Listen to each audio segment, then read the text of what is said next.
Hello there everybody, how's it going? It's Jessie from Jessie Marie Does Stuff here on FlossTube, and I am here on Saturday, September 9th, 2023 with an update video. I know, it's only been a few days since my last video posted, and based on the length of it, I bet some of y'all are still watching it. But here we are, nonetheless, back within the week for another update video. So before I get into everything, I'd just like to say welcome. Welcome to both my returning viewers as well as anybody who is new here. Thank you all so much for taking some time out of your day to spend with me. I just so appreciate getting to chat cross-stitch stuff with you guys. Because, you know, I just don't have stitchy people in my house. And so it's just nice to be able to turn on the camera and talk about my stitching. So why are we back so fast? The long story short is that was a long video. It took all day. I mean, it took all day to film. It took all day to edit. It took all day to upload. And I just don't have it in me to be doing that all the time. It takes so much to prepare. It takes a lot of trying to dust off the rust and get accustomed to filming. It takes too long to clean up. It's an all-day thing, and I end up losing stitching time. And I'm not about it. Honestly, I'm really not here for it. We're gonna try something. I'm gonna try to get to filming either every week or every other week at the latest. I'm not gonna promise anything. There are no guarantees. Life and other things are inevitably going to interrupt this plan of mine. But I would really like to get to a point where I can film, edit, upload, and get back to stitching. Or whatever the rest of the day may bring. So that's why we're here so fast. Such a fast turnaround. I know that FlossTube is so oversaturated. There is so much to watch. It's impossible to keep up. And so here I am, like, talking about filming more. So I know that complicates things, but that's just what I got to do. It's what I got to do to keep going for the next 10 years. So what do we have to talk about today? I have the projects that I have worked on over the last week, 6 days or so. I have some upcoming plans, so some things that I'm going to be working on in this next week. I have a little bit of haul, and then we're going to do a book talk. It's going to be a really fast, sort of short review / chit chat about the books that I have read this year that I haven't been able to share with you all. But that I'd like to. Some of them I think deserve a ton of praise, and some of them are like need to come with a warning label, like do not read this. And so I'd like to talk books with you guys because I am reading this year, and so we're gonna do that. No knitting yet, but that's coming. The temperatures I think are finally gonna start to trend down. Just to give you an idea of things, it was around 100 degrees like all week. And for whatever reason, the switch from August 31st to September 1st, it made me really angry. Like, I was just angry that we were triple digits in September. It was less than 5 days from August, and I am in Virginia, so like it's not unheard of for it to be crazy hot in September. I was angry. Temperatures do seem to be trending down, and so the knitting is going to make a comeback, and I'm getting excited about it. Okay, let's jump in. And the first thing we're going to do is I need to send out a big thank you to Patricia. Patricia bought me a coffee through my Buy Me a Coffee link. It's in the description box of each and every one of my videos, but it is only there if you choose. If you do choose to support the channel in that way, thank you so much. Thank you very much for that. It is under no obligation, but I am just so very appreciative, and so thank you, Patricia. That was like a bright spot in the day. So thank you. Okay, so let's get into the works in progress, of which I have, I think I have 4 here to show you, which is pretty substantial considering the time in between. But when last we spoke, I was working on Ernestine Briere 1909 by Reflet de Soie, and that is what this will look like finished. This is my choice for Back to School Sal, and also for Sampler September and September Sampler Soiree. It's covering all the bases there. And so when I filmed last, I told y'all that I wasn't sure how much more time I was going to be able to give this. I don't think I stitched anymore on Monday based on all of the video stuff I was doing. But I think I worked on this on Tuesday morning, so I gave it just a little bit more progress to finish out my rotation on it. I had big dreams and aspirations and honestly delusions of getting this whole corner done, and that was just not going to happen, not with the time I had to give to it. So let me show you the progress, and I'm going to try not to talk about this one for too long because the progress that I made, I mean, it wasn't a whole lot. So the fabric I'm using here is a 40 count Newcastle linen in Dusky Twilight by Dixie Sampler, and I'm stitching this with the called for DMCs, 1 floss thread over 2 linen threads. And so here's where I got to. So yeah, just a little bit more progress. I think I was most of the way through the flower, and so I finished up the flower and I did some more work on this leaf work. Beautiful. I mean, just really, really stunning. I'm really enjoying this already. If I had my druthers, I would probably still be working on this. But I gotta keep going. I gotta get going with some WIPGO things. So I worked on this for, like I said, Tuesday morning, and then begrudgingly took it off the frame. So that is my progress with Ernestine Briere. Like I said, gotta get into WIPGO. So I think during my last video, I spoke to y'all about my plan for this month, and that was to spin a wheel that contains both my current WIPGO pieces for this month as well as the past ones that I haven't gotten to yet. And I think I explained that the first one I spun was the Queen Mermaid by Mirabilia. So here is Queen Mermaid by Mirabilia. Out of print, a little bit difficult to find. So that is what she will look like finished. She lives in this project bag by Jasmine's Custom Bags. She is on Instagram. She also has a FlossTube channel that I will try to remember to link. And the fabric that I'm using for this one is a 32 count Belfast in As You Wish by Under the Sea Fabrics.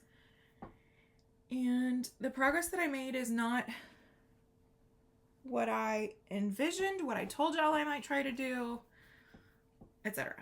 So let me tell you what happened.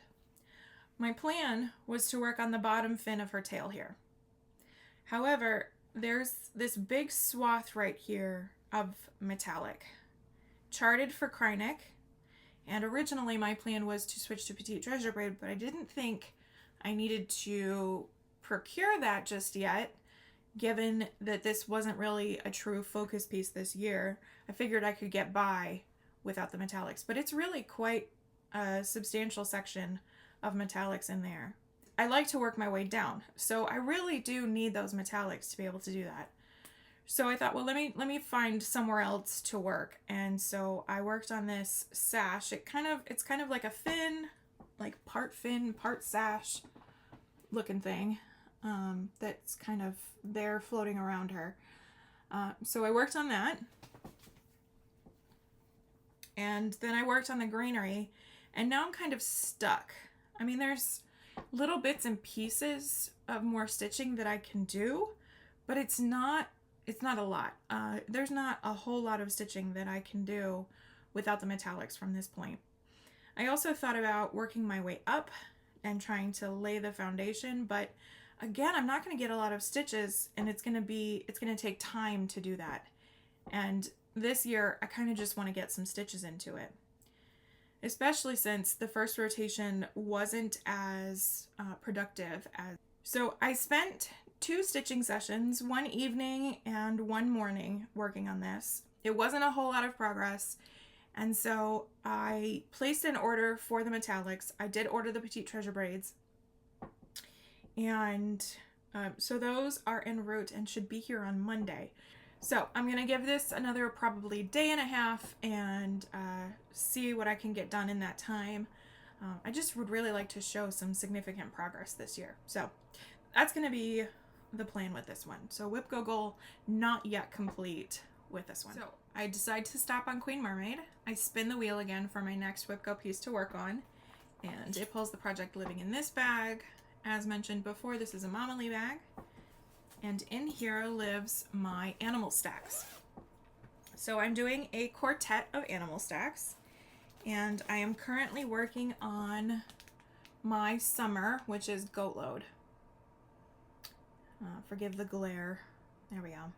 This I am stitching on a 32 count Belfast linen in Colonial Parchment from Hand Dyed Fabrics by Stephanie. And I'm using, I think, mostly my own colors. I think I have chosen my own colors for this one. Mostly consisting of Gentle Art sampler threads and coloring cotton threads. And so here's the progress that I made. My goal was 3 days or 1,300 stitches, and I did the 3 days. I am feeling very lackluster about this. I don't know, I just wasn't in the mood for this piece. I think it's turning out adorable. I'm actually really enjoying my colors that I have chosen for this one. It's coming out a little bit brighter than the called for. The called for are a little bit more muted. So sorry for the glare. But nonetheless, I'm pretty happy with my colors. I am struggling a little bit with how much the top coat fades into the background, but it's okay enough. It's okay enough for me. And I'm liking the rest of the colors that I have chosen here. So I just, for whatever reason, I wasn't in the mood for this one. So I worked on it for the 3 days. I think I managed like 850 stitches, and that was enough. That was enough. This may come back out. I'd really like to finish the goat load block this year. So this may come out for some TV stitching, but again, I've got a long line of things for TV stitching. So that's where I got to with my Animal Stacks Quartet.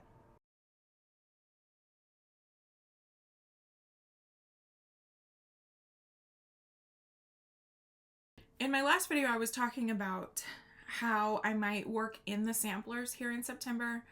I think I was talking about doing them on the weekends, and so I would start one next weekend, not this weekend, but next weekend, and then 2 weeks from then I would start the third, and then maybe work in some whips some way, somehow. But it would give my third new start and Woodall 1847 one day. I would be able to stitch on that for one day before the end of September, and that just wasn't gonna work. So I have reshuffled things, and I'm doing things a little bit differently. So my plan is to get 2 Whip Go goals done, and then a sampler, work on a sampler, either a new start or a whip of a sampler. And so I had worked on Queen Mermaid, but technically my Whip Go goal isn't done yet. So at this point I had my Animal Stacks goal, so I spun the wheel again, and it pulled Spring Quaker by Leela's Studio. So excited to work on this one. Yeah, just really, really thrilled. So this is the project that I'm currently working on, and you can buy a PDF from Leela's Studio Etsy page, and it works in Pattern Keeper. There's some strange things going on. The colors charted in the house are different than the colors charted here. Not all of the houses, just particularly this one. And so I'm gonna have to decide what I do with that, but otherwise it works pretty well in Pattern Keeper, which is great. I mean, honestly, if I can find something to work in Pattern Keeper, then I'm far more likely to make some really good progress on it, right?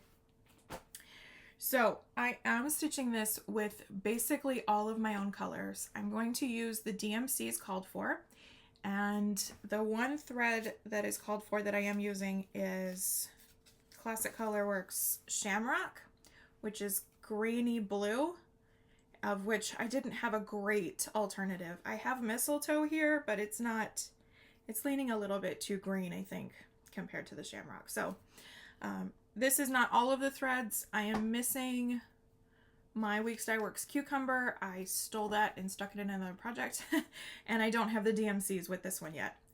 But this is enough for my very short rotation on this piece. It's working up to be an extremely short rotation. I think I might be done with my Whip Go goal today, and I only started working on it last night. So let me show you where I am up to. I should say that I picked my own colors, but they are reasonable substitutions for the colors called for. So it's not like a true color conversion. It's just make and do with the stash that I have. So the fabric I'm using here is 40 count Newcastle linen in Little Bunny from XG Designs. And when I started working on this, I was most of the way, probably 75% of the way through this motif here. I still have a little bit left of that one to go back and do.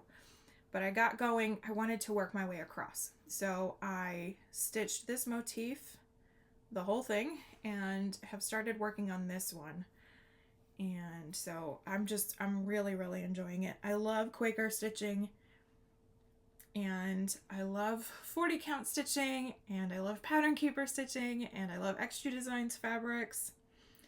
So like this is great. But it's a really short rotation, 3 days or 1,300 stitches. I'm at nearly 800 already. So yeah, this is going to be done pretty quickly. I may stretch out my goal and just try to get to the top right corner, just to get the whole top row of blocks done. I think that's a pretty reasonable goal. This is only like 23,000 stitches. I love those stats that Pattern Keeper gives me. It's only 23,000 stitches, and so you already know what I'm about to say here. This would be really easy to break up and try to stitch within the year. So I don't know. We'll have to. I have to do some serious thinking about my break it up into 12 for next year. Because a lot of these I'd really like to do that for. A lot of these I think would benefit from me just getting them done that way. So we'll see. So no before and afters for this one because I am mid-rotation. So when I film next, we'll do an overall before and after for the whole rotation. Since that's what I'm currently working on, let's head into some plans, some upcoming plans, for which I only have one official plan. As I mentioned, 2 Whip Go goals met and then sampler. And so we're going to go with another sampler new start. And that lives in this project bag. This is one of the patchwork bags. This one was done by Nicole of Nicole's Needlework. And I just showed this in the last video, but real quickly here. Jane Walker, circa 1800 by Scarlet Letter. So excited to get this started. And this is going to be a lot of fun. And it's just, I mean, it's really quite a little sampler, comparatively speaking. So I'm really looking forward to stitching a Scottish sampler. And I still don't have my fabric picked, but hold that thought.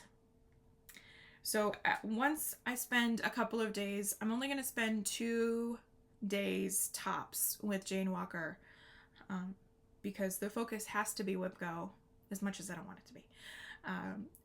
So once I finish that up, then I will spin the wheel and we'll see what comes up next. Super short plan segment, right? So we're gonna lead into haul, and I think that this might actually work out as my fabric for Jane Walker. I just got my Color and Cotton Fabric of the Month. I do a bi-monthly, I have a bi-monthly subscription. In the Neutrals Club, I get a fat quarter of 40 count Newcastle linen. And this is travertine. And so it's really a neutral. It's really, really subtle, really, really quiet. But I think that this would be quite pretty for Jane Walker. I think it's working. So this might get put to use really quickly. And so I'll pull my other fabrics to confirm, but this might work out pretty well. So I got that in the mail. So I wasn't gonna have a whole lot in the way of haul this week. And then Heaven and Earth Designs was like, nah, let's change that a little bit. And I think it was Thursday. Yes, Thursday they released some new pieces by Donna Gelsinger, including this one that I'm gonna have to stitch called Haunted House. It's so gorgeous, and I need to stitch it. I'm trying to hold off. I'm trying not to start anything by Heaven and Earth Designs this year. I'm trying to branch out and try some other full coverage designers, but resistance may be futile. So, did I check my stash to see if I had fabric for this one? Yes, I did, and yes, I do. So, we'll see. We'll see. I'm going to try to hold off. I'm focused on the samplers and WIPGO this month. October might be a different conversation entirely. We'll see how it goes. But anyway, preview of what that will look like finished in a million years based on all of the Hades and full coverage pieces that I have going already. I did get that chart and uploaded into Pattern Keeper, and it's over 500,000 stitches total, so it's humongous. And 10% of that is black. There's over 50,000 stitches worth of black in that piece, which is fitting, of course, but it was like, oh, that's quite a bit. So anyway, super excited about it, and hopefully I can resist it for a little while. So that is it for the haul this time. Like I said, I have a 1, 2, 3 stitch order on the way with some metallics. It's not just that, because it never is just that. So we'll have that to talk about next time. So that is it for the stitching content, and so if you aren't here for the book talk, I will see you next time. Otherwise, settle in. We have a few books to go over, but I'm going to try to make them brief. Okay, so here is a rapid fire run through of the books that I have read lately. And I say lately, but this is like over the last 6 months or so, which is why we're going to do this pretty quick like. So the first book I have to talk about is Diary of a Drag Queen. This is by Tom Rasmussen and Crystal Rasmussen. Tom Rasmussen is a non-binary drag queen living and working in the UK, in London specifically. Crystal is their drag persona. They narrate the audiobook. So Tom does the majority of the narrating, but Crystal certainly makes her presence known, and it is phenomenal. It is thought-provoking. It discusses allyship. It discusses the gay community. It gives you insight into parts of the gay community that I think a lot of us don't see. Trigger warnings here for multi-partner, very casual sexual descriptions, and in-depth sexual descriptions. Also trigger warning for some frequent drug use, and at one point Tom is assaulted, and so they certainly discuss the ramifications of that. It's in diary format, and I really enjoyed it. So I believe I rated this somewhere between 4 and 5 stars. I feel very strange about reading somebody's personal story, but I just think it was told very effectively, and it was really strong, and I really wish that Tom and Crystal would do one of these every year, because I just want to know more about their life and whatnot. So anyway, there is that.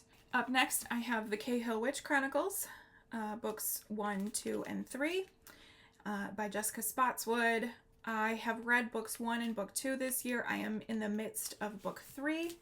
This is young adult. I would sort of classify this as like alternative historical fiction. It takes place in 19th century New England. We follow Kate Cahill and her 2 sisters. They are witches at a time when you should not broadcast that you're a witch, because you will either be sentenced to death or sentenced to a workship or sentenced to an insane asylum. And there is definitely this tone of Handmaid's Tale, where religion is the driving force in everybody's lives. and it is the ruling body, and it is the leadership and whatnot. And so this follows Kate. She is, at the onset of book 1, she is 16 going on 17. By the time she turns 17, she either needs to get married or enter the sisterhood, which is essentially a nunnery. And so she is trying to figure out how to manage that, and in the midst of society life. So that is book 1. Book 1 sets things up, and I read this book cover to cover, I think, in 4 or 5 days.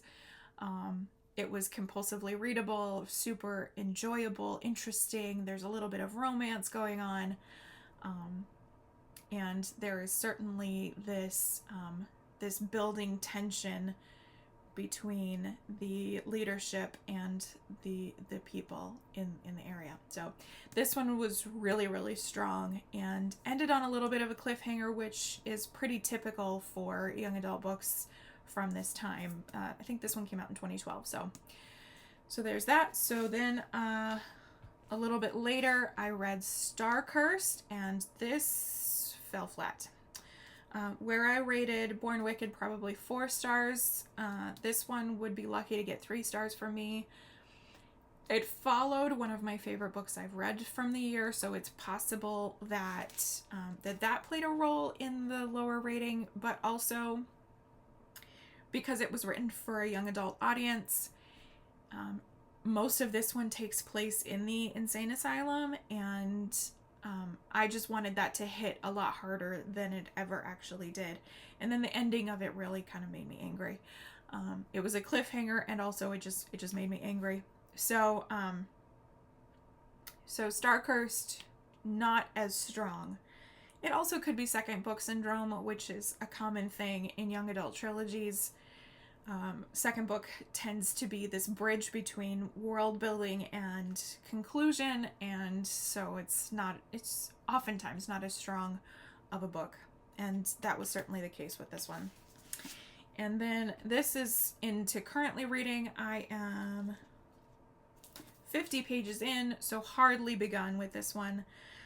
When I first started reading this third book in the trilogy, I was feeling some type of way about it, and so it has certainly not grabbed my attention, and I'm hoping to finish it this year, but we'll just kind of wait and see. There's some other things that I'm really looking forward to reading, and this isn't it right now. But who knows, maybe coming into October, maybe I'll be more in the mood for this. So that is the Cahill Witch Chronicles. Up next is something that I have read, I think, 4 or 5 times now. This is Shadow and Bone by Leigh Bardugo. I would really like to finish this series, and so I have felt the need to read the first book over and over again as a refresher. But this is young adult fantasy, also from kind of the same time, publishing time as Cahill Witch Chronicles. Young adult fantasy taking place in a very kind of Russia-esque world. It follows Alina Starkov, who is... at the onset of the book, we don't think that she's magical. Turns out, yeah, she's really quite powerful. And there's the Darkling and sort of that dark academia vibe to this. So really interesting.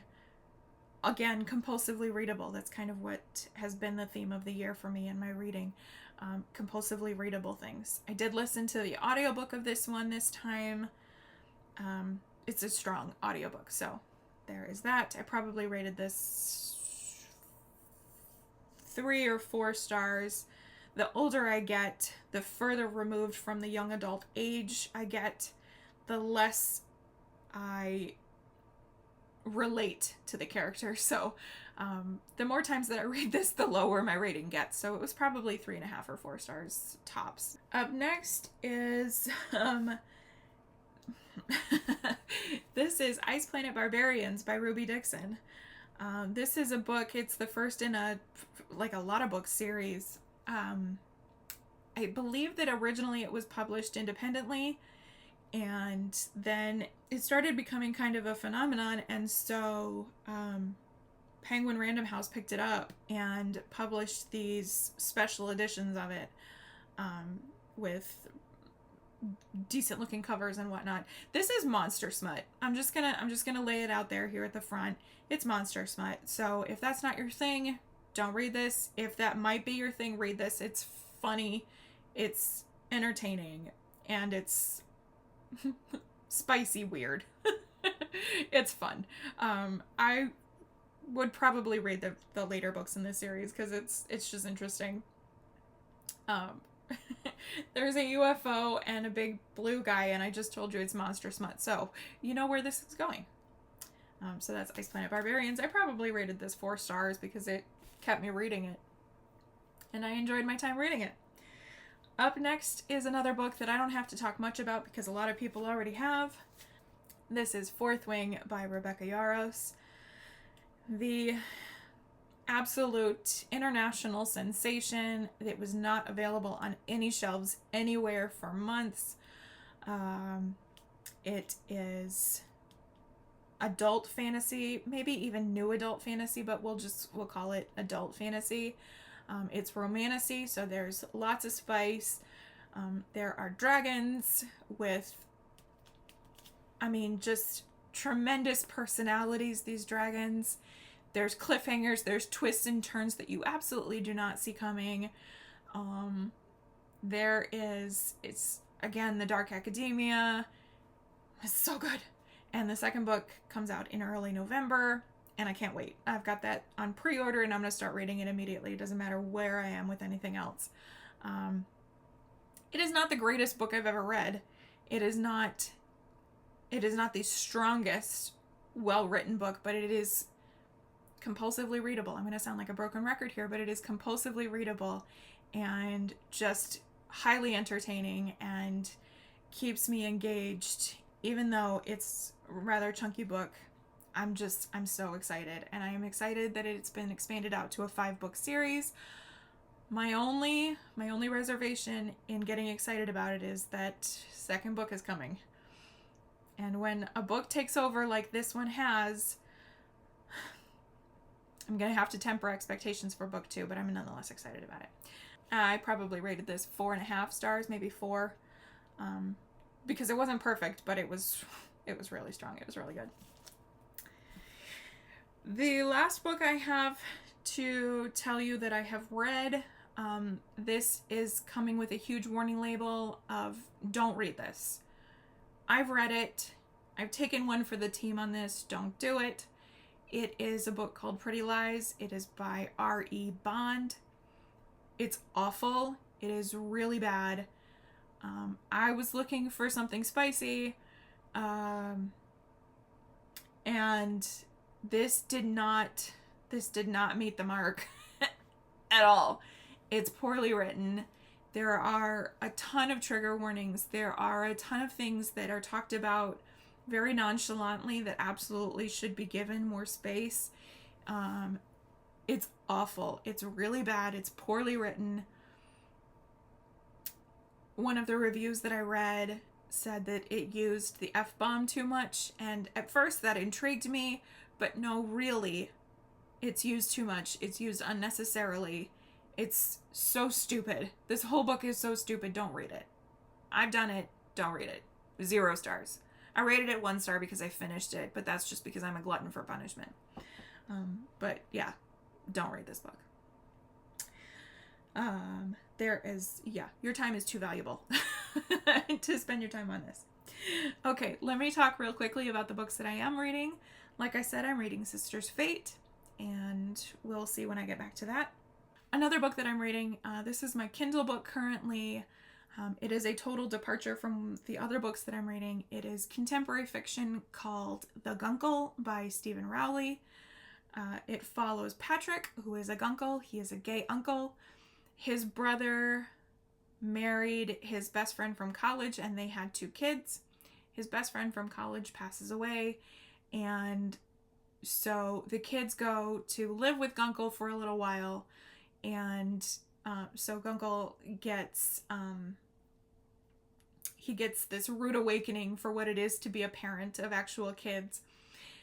He is also he's pseudo famous. He was the star of a sitcom, a long-running sitcom the show has now ended. He now lives in Palm Springs, and so he's sort of navigating whether he's ready to officially retire from acting or if he wants to continue pursuing an acting career and to get back into the business. All the while taking care of these kids who I think are like 4 or 5 and 7 or 8, somewhere in that age range. And they're all sort of grappling with the loss of Sarah, his best friend, their mom, and whatnot. So it's kind of a coming of age story for an adult, which is an interesting take. It is purely serving the entertaining, very light, very, very happy, very sort of love-driven, relationship-driven, character-driven story that is a departure from the fantasy that I am reading otherwise. So I'm about halfway through that and enjoying it so far. The major book that I'm currently reading is, and we're going to do this quickly here, this is House of Earth and Blood, Crescent City, book number 1 by Sarah J. Maas. The third book in this series comes out at the end of January, and a couple weeks ago somebody posted on Instagram that there was only, countdown to House of Flame and Shadow, 165 days. So I did the math, and between this book and the second book, House of Sky and Breath, there's about 1,600 pages, a little over 1,600 pages combined between the two books. Divide that into 160, 10 pages a day? I wonder if I could do that. So that's what I'm doing. I am reading roughly 10 pages a day to try to get both of these books read in time for book 3 to come out at the end of January. This is adult fantasy, and I am barely into it, but it's interesting. It's Sarah J. Maas, who writes absolutely entertaining books with some pretty interesting world building, and a large cast of characters. This one is going to get spicy, and I'm looking forward to it. So this one is one that has been out for quite some time, and a lot of people have talked about it and raved and reviewed for it. So I'm really enjoying it so far. Let me show you this real quick. So here's where I am up to. I'm a little bit ahead. So I printed out these calendars to map out where I need to be, and every time I cross 10 pages, I just X it off, and so that way I can stay on track. And so here's what this looks like. So I am looking to finish book 1. Oh, that's interesting. Iron Flame, book 2, following Fourth Wing, comes out here, and then I'll finish this around here. And then I will finish book 2 the day before book 3 releases on the 30th. So it's really cool to continue to read continually, but it's like super low pressure. If I get behind, it should be fairly easy to catch up, but I'm steadily reading ahead, so it's good. It's really good, and I'm kind of enjoying this path for managing books of this size, of this depth, and certainly list of characters.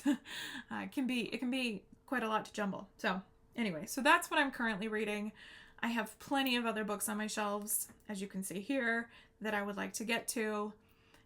So we'll see what comes up next. I have finally got y'all caught up on the bookish side of my life, and hopefully I can do some book talks regularly as and when I read things, hopefully to try to help my memory hold on to things. So that is everything that I have to share with you today. I'm going to head off here. Thank you all so much for watching. Thank you for coming and hanging out with me again so soon. I look forward to seeing you in the next one. Until then, happy stitching, and as always, be kind. See you later.